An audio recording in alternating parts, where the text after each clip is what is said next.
नमस्कार, राजरत्न दर्शन न्यूज मध्ये तुमचे स्वागत आहे। आज आपण चालू घडामोडींवरील व्हिडिओ पाहणार आहोत। या व्हिडिओबद्दल असणारे तुमचे मत कमेंट मध्ये कळवा। चला तर मग व्हिडिओला आणि आजच्या विषयाला सुरुवात करूया।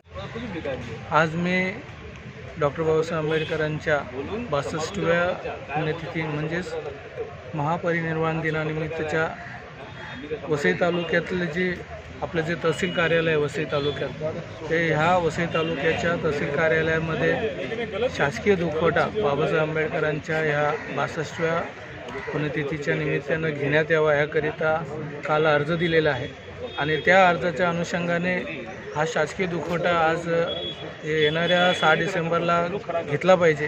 कारण डॉक्टर बाबासाहेब आंबेडकर ही एक साधारण व्यक्ती नसून ही या देशाची खूप उच्च असे स्थान भूषवणारी व्यक्ती आहे आणि त्यांनी देशाला एक पवित्र असा ग्रंथ दिला आहे की त्याच्यामध्ये 6,500 जातींना एकत्र बांधून ठेवायची ताकद आहे आणि सगळ्याच लोकांच्या समाज उन्नतीसाठी काम करणारं ते एक मोठं संविधान आहे। त्या संविधानाच्या जनकाला जे शिल्पकार आहेत त्यांना एक कुठेतरी वसई तालुक्यात फार मोठा मान मिळावा आणि त्यांचा श्रद्धांजलीचा कार्यक्रम व्हावा याकरिता मी माननीय जिल्हाधिकाऱ्यांना तहसीलदारांच्या मार्फत पत्र हे केलेलं आहे की त्यांनी यावर योग्य तो विचार करून बाबासाहेब आंबेडकरांच्या 6 डिसेंबरला येणाऱ्या 62व्या पुण्यतिथीनिमित्त महापरिनिर्वाण दिनाच्या कार्यक्रमाचं खूप मोठ्या प्रमाणात कार्यक्रम आयोजन करून बाबासाहेबांना श्रद्धांजली अर्पण करण्यात यावी अशा प्रकारची विनंती केलेली आहे।